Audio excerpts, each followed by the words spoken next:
of the Trans Mountain Pipeline expansion, leaving the project in total limbo. A multi-billion-dollar project, don't forget, that the government now owns.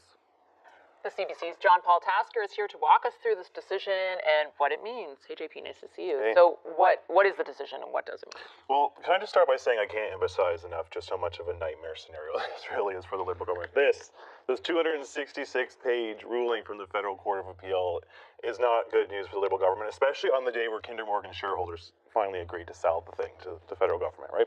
So let's walk through what was actually at issue in the federal court's ruling this morning. Essentially, there are two major problems. One is the NEB's environmental assessment process. The National Energy Board, the energy regulator in this country, how it went about actually assessing whether this project should go ahead. The main issue for the federal court was that they didn't do anything on the marine issues. They didn't really study the impact that twinning this major pipeline would have on waters, coastal waters around the city of Burnaby, where the terminal for this proposed pipeline is going to be. And of course, that was an issue for them because they didn't consider what impact also would have on the southern resident killer whale population, which is, as you well know, Vashi, endangered. Number two, they also felt that the federal cabinet should not have made its decision on this pipeline based on the NEB's findings, but also because they didn't do enough consultation with Indigenous peoples, or at least that's what the federal court said. They said they did not adequately and meaningfully consult with Indigenous peoples before giving this project the green light, which did raise a couple eyebrows here in town, Vashi, as you know, because the government actually appointed a ministerial panel after the whole NEB process to actually get even more consultation, which was a year-long process. All that to say, this could add months, potentially years to the process, and it could mean that the federal government is on the hook for millions more dollars than it intended to spend on this project. And what has the reaction been like? Well, obviously panic in the oil patch. The people in Alberta are obviously counting on this project to get Canadian oil to Tidewater. It was kind of the project with the best prospects of success, especially with Energy East being off the table now. Indigenous peoples, of course, if it was a nightmare scenario for the Liberal government, it's a dream come true for Indigenous peoples in British Columbia who've been fighting years to kill this project. But it was also a chance for the Liberal government's political foes, their opponents, the opposition, to make some political hay. Take a look. What's clear today is that the Liberals had no plan, they had no idea what they were doing, and Canadian taxpayers and Canadian workers are suffering because of that. This government should absolutely stop the expansion and should consider all legal options to not move forward with the sale or the purchase itself. And of course, Vashi, there's no indication that the government will take Jagmeet Singh's advice on all this. All right, thanks a lot, JP. Thanks, Vashi. So what is the federal government going to do in response to the court's decision? Is this pipeline ever going to be built? Finance Minister Bill Morneau is in Toronto. Hi, Minister Morneau. Nice to see you again. Thanks for your time. Hi, Vashi. Good to be on your show. Minister, are you going to appeal the court's decision? First of all, I guess what I can say is that we continue to be very supportive and want to make sure that this project gets done. We do have to actually get through the 275-page document. And as we do that, we'll get to our conclusions. But right now, we're doing our analysis, and we'll have next steps in the pretty near future. On the face of it, do you agree with the court's findings, though, that you failed to meaningfully consult with Indigenous people? I think it's important to put it in context. We inherited a process from the Harper Conservatives that was flawed. We put in place a process that was intended to meaningfully engage with Indigenous Canadians. I think the appeal decision said that, in fact, the process was a good one. What we do now have to do is to make sure that we've actually done that engagement effectively, but it requires us analyzing the decision. We're going to make sure this project goes forward, but we're going to make sure it goes forward with engagement with Indigenous peoples and with assurance that the environmental protections are absolutely best in class, and of course we believe they are. If you inherited such a flawed system, a flawed process, why did you approve the pipeline? In fact, what we said that we needed to do was put in place a process that made sense, which we did. What we're going to have to deal with now is look at this decision to make sure that we properly have that engagement going forward. We recognize that in order to get this done, we needed to deal with the political risk, and that was really our decision to move forward, was recognizing there was political risk that a private sector actor couldn't deal with. And to get it done, to create what we know is the advantage for our economy and for getting to international markets, we need to get this project done. federal government has a role. This decision, it comments on the NEB process, but it specifically deals with the process that you're saying. You're saying that the Harper government's process was flawed. You added a layer, but this decision by the court is saying that the layer that you added did not meaningfully engage with Indigenous people, right? That there was not two-way meaningful exchange there. I think, Vashi, I'm not going to be able to give you detailed commentary on the decision. As I said, it's more than 275 pages. We do need to do our analysis. What I can confirm is we believe this project needs to go forward.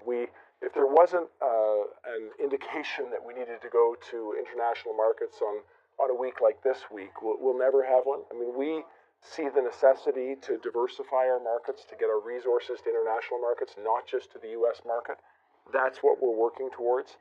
And we also realize that, as has been said today, that we need to engage in a meaningful way with Indigenous Canadians. That's always been our commitment.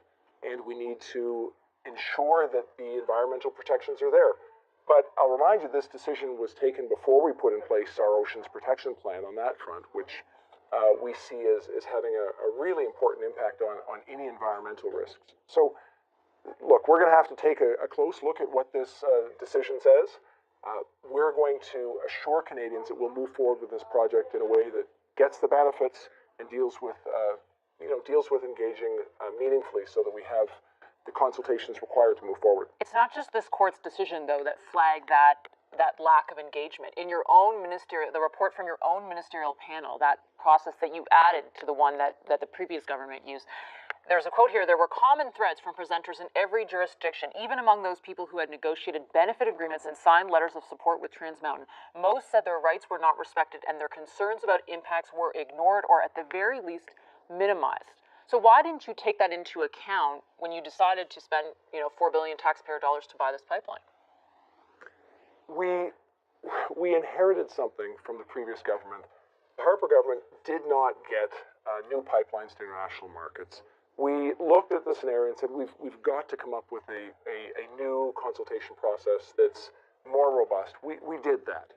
We then realized that the only way we could deal with the political risk in this project is by actually taking it on federally so that we could de-risk it, and that's critically important. If we want to get the benefits that we know are there, which are international markets for our resources, a world price for our resources, and do it in a way that consults with Indigenous peoples and that deals with the needed protections, we had to put in place a new approach. This, which we'll review, is going to enable us to do that. Of course, this is the sort of risk that substantiates our decision. We saw a political risk. We see now this risk. Private sector actors are not well geared to dealing with that. But isn't there a risk that this pipeline never gets built? And how much money are you willing to spend to mitigate that risk? We're going to get this pipeline built. We are going to move forward in a way that does have the engagement with Indigenous peoples required. We've got to go through and understand how we can assure that and figure out our next course. We've already dealt with what we see as the important environmental protections. We're going to move forward. The government's able to take on this project in a way that deals with those risks so that we can get the project done.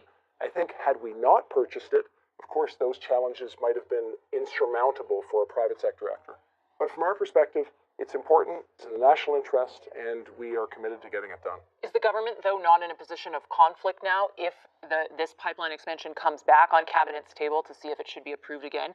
You're the owner of the pipeline that you'll now be considering whether to approve or not. There will be an arm's length process as we've had previously, and we will rigorously ensure that that's the case. We are of the view that the way we move forward on this is to have meaningful and engaged discussions with Indigenous Canadians.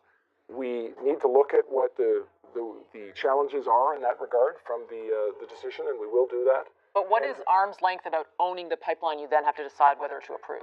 Actually, there will always be an important arm's length process that will be run through the NEB. It'll be something that's separate from the ownership responsibility, which of course comes through Department of Finance. We're going to need to take a look at this decision to make sure that we come up with the right approach to dealing with it. Minister, when will construction start on this then? Well, we will have an update for you on that as we consider this decision. You know where we were at yesterday. We had moved forward on that next step. As we analyze this current decision, we'll be able to get back to you.